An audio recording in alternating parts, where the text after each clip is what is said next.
guys, welcome back. And this is the part 2 to continue with making a liquid fertilizer out of banana peels.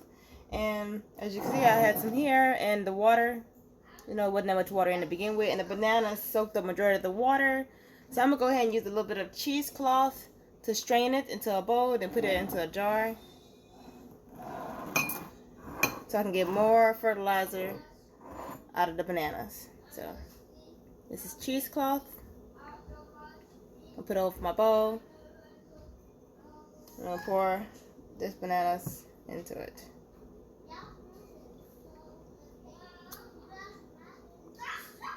Note to self, if you use a bigger jar or container, you won't have to do this. So keep that in mind.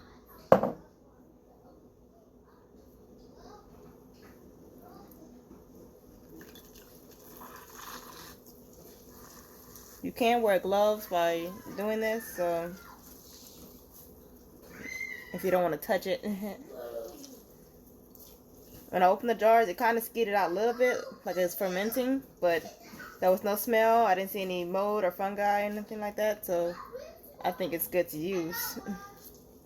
It's only been 2 days, so since I jarred them.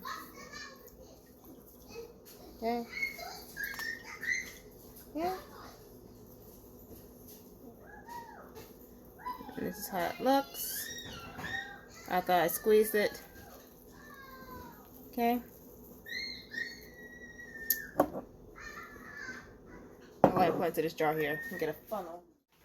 Got my funnel. I don't want it to pour crazy, so.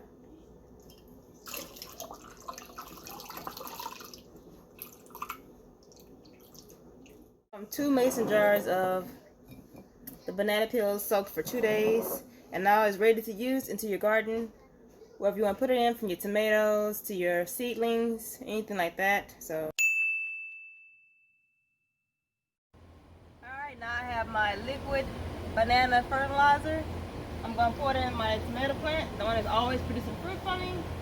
It seems like it needs more nutrients, so I'm going to go ahead and neutralize, add more nutrients to my tomato plant.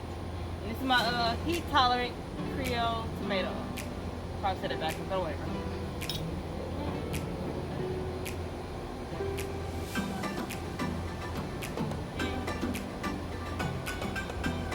I'm gonna pour about half of it, and that's it.